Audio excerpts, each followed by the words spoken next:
Hasib Ahmed is constructing a portfolio based on the investment policy statement of one of his clients who has mentioned a unique constraint in his IPS of investing in the equity of only manufacturing companies that use renewable energy. This constraint is most likely related to which of the following ESG factors: social, governance, or environmental. So it's going to be pretty straightforward. This one is going to be environmental. The reason that we would want to have this constraint of only renewable energy for our manufacturing companies is to limit pollution, which is going to be an environmental issue. If this were social issue, the constraint would be something more related to a social issue like women's rights or voting or workers' rights, something like that. If we were looking at governance, that would be more related to how the company is run, and that could be something more so related to having independent board of directors, as an example. Answer C. Organic Foods Incorporated is considering a new project in the health-based packaged foods segment. An analyst has gathered information about a listed company named Health Farms Incorporated, which is exclusively into the health-based packed foods business. So this is going to be kind of a comparable company to this Organic Foods. The following information is available. So for Organic Foods Inc., we have debt to equity, marginal tax rate, and debt yield, meaning the effective interest rate they're paying on their debt. Health Farms Incorporated, we have debt to equity, marginal tax rate, so same as up here, and then we're given equity beta. And then down here for market beta, we have risk-free rate and market risk premium. The weighted average cost of capital for the project is closest to. So we're going to be calculating WACC, weighted average cost of capital. In order to do that, and this is going to be for Organic Foods Inc., we're going to be taking this debt to equity mix. We have our debt cost, which is going to be pretty straightforward since we're given the yield and the tax rate. And so we're going to apply that to the portion that we'll be using debt on. But getting the equity cost is going to be a little more tricky. So let's dive into that first. Let me pull this in and we'll walk through that, how we're going to get to that equity cost. Because essentially we're going to be using CAPM. But the problem is we're not given the beta.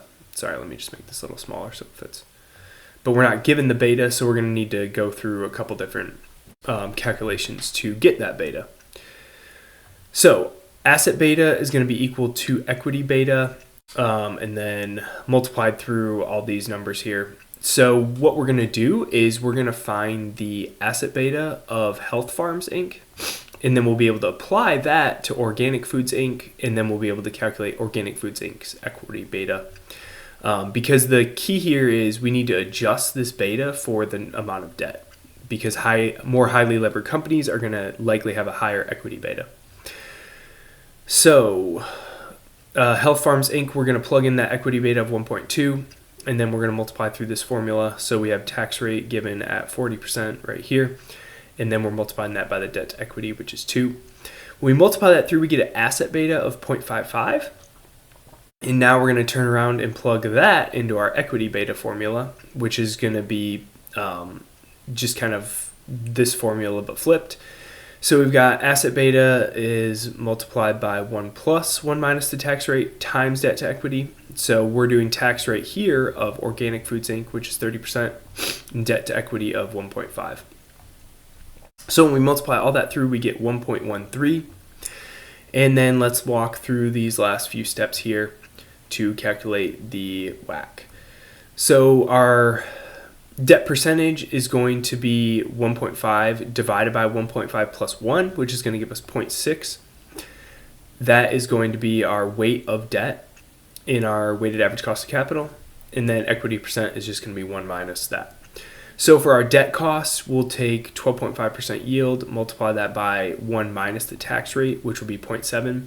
So we have a debt cost of 0.0875. So in our final formula down here, you can see we're going to multiply the weighting of the debt times the cost of the debt. So these two numbers right here.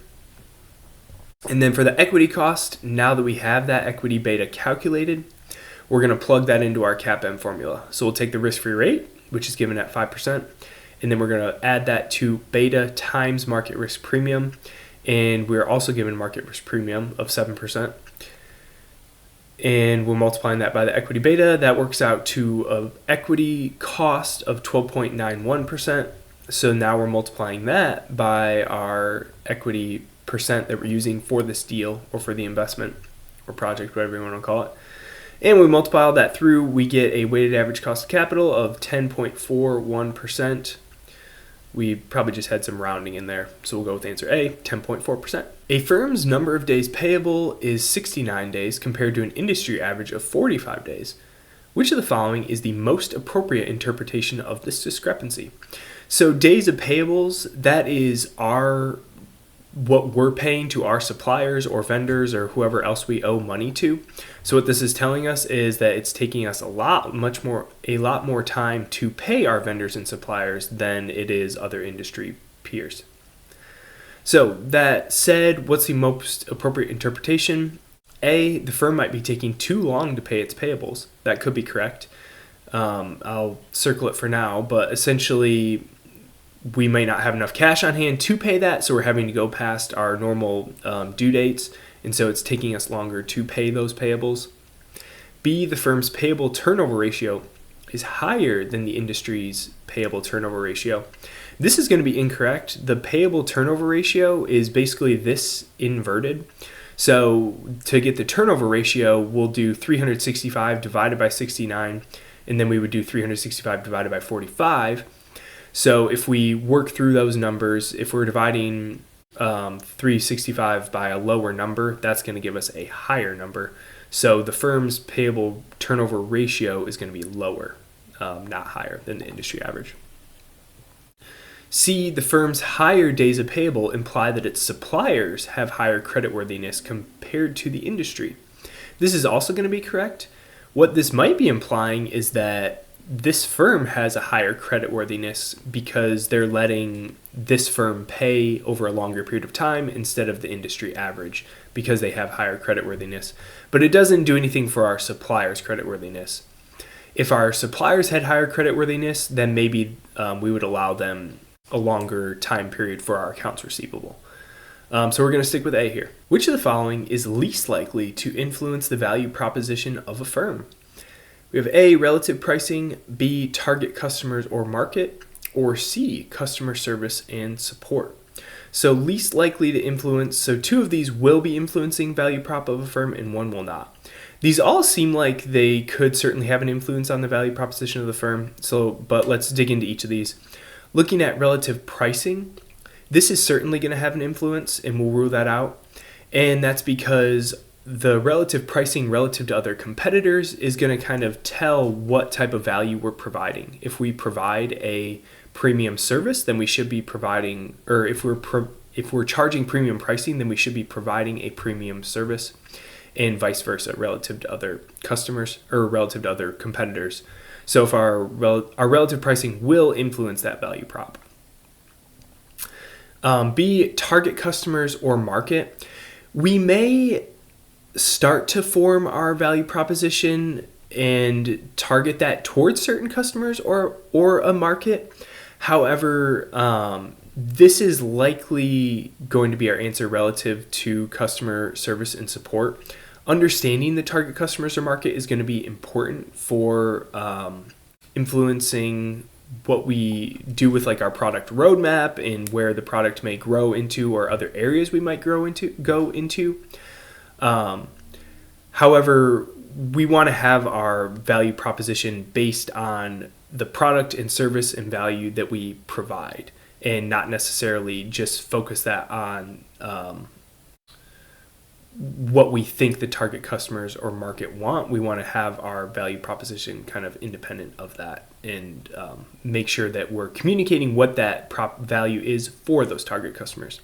So I'd lean towards B for now, since C, customer service and support, will be a good value proposition. If, again, like relative pricing, if you're providing a premium customer service and support, then that might allow you to charge a premium price. So we are going to go with answer B here, target customers or market. A project has the following characteristics. So we've got initial investment here and expected post-tax cash flow from years 1 to 5, target debt to equity, and then we have cost of equity, cost of debt, and effective tax rate. the net present value of the project is closest to. So we've got two steps here. We need to take all these numbers here and calculate our weighted average cost of capital.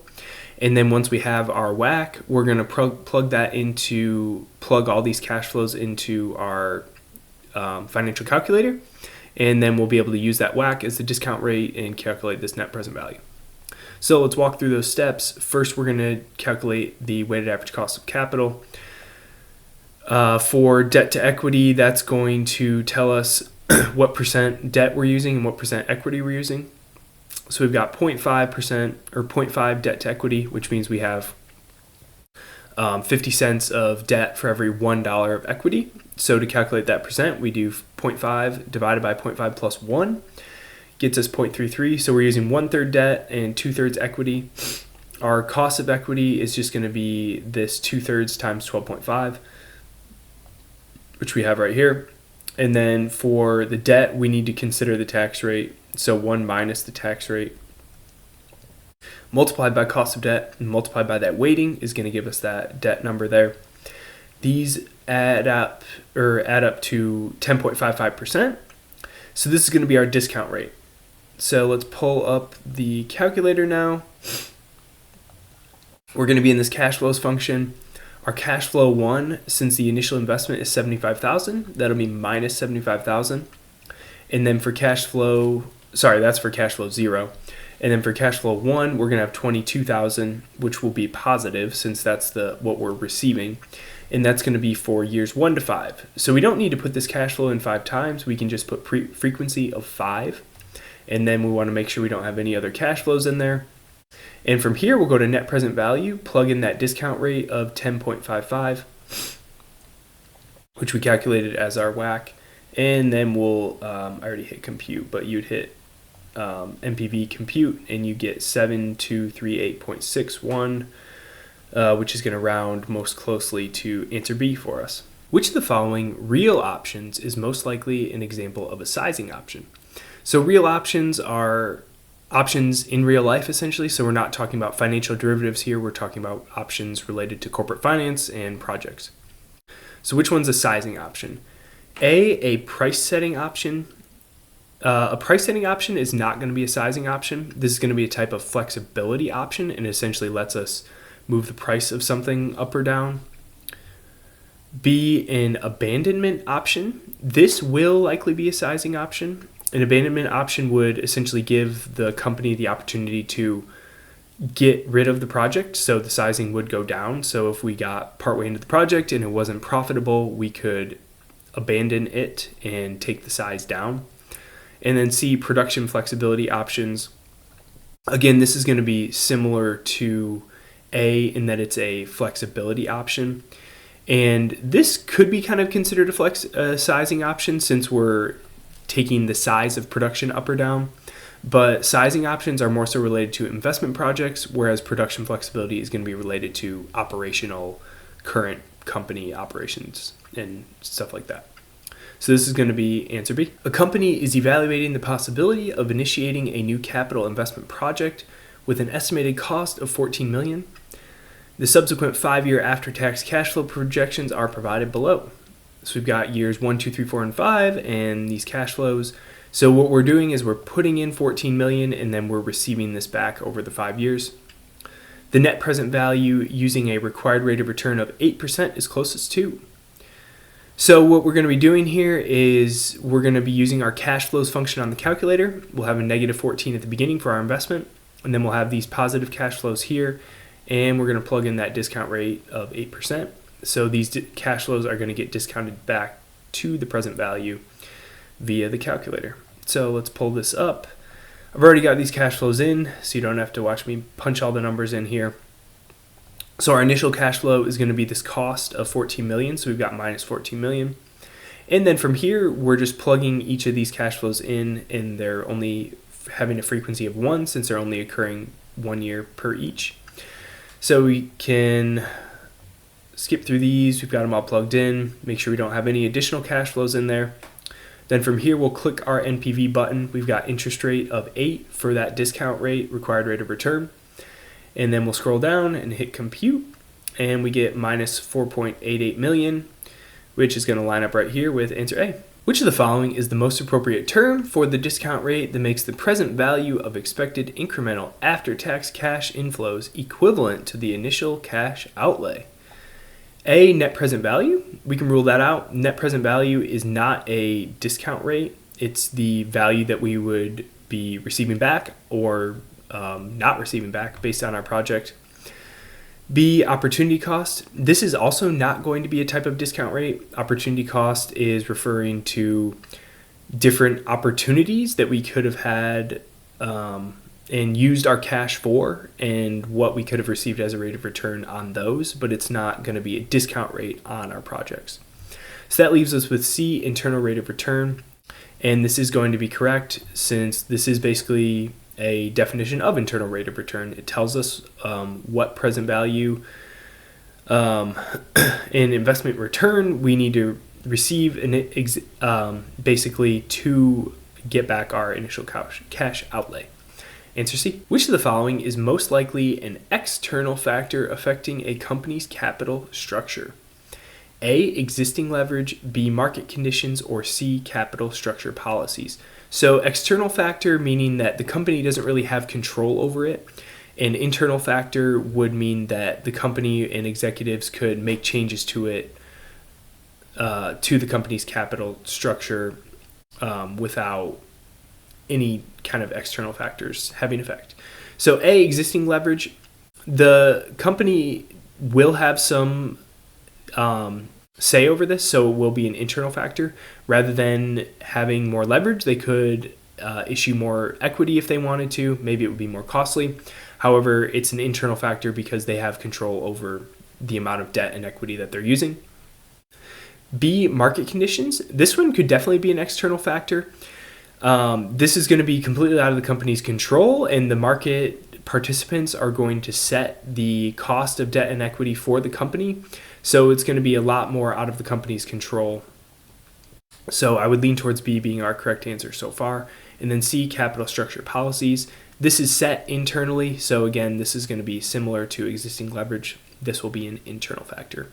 Answer B. Open Limited has average days of receivable of 50 days, average days inventory of 40 days, and average days payable of 30 days.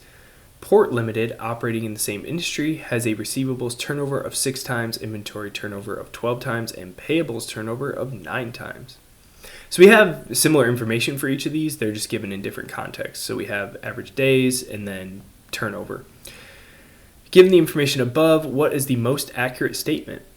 Port Limited has shorter cash conversion cycle than Open. Open has shorter cash conversion than Port. Or the cash conversion cycle for Open and Port is approximately equal. So let's pull in and calculate this cash conversion cycle for each of these. Cash conversion cycle is going to be equal to days on hand plus days sales outstanding minus number of days payables.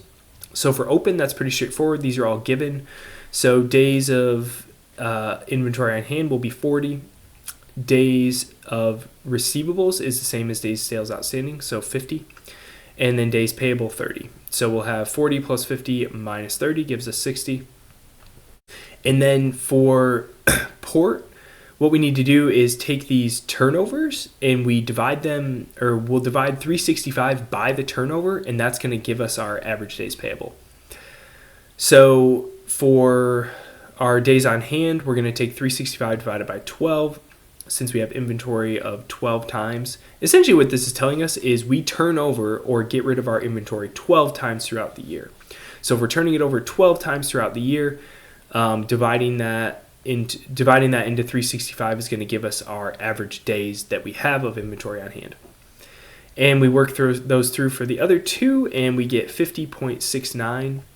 So that's going to mean that Port has a shorter cash conversion cycle than Open. Answer A.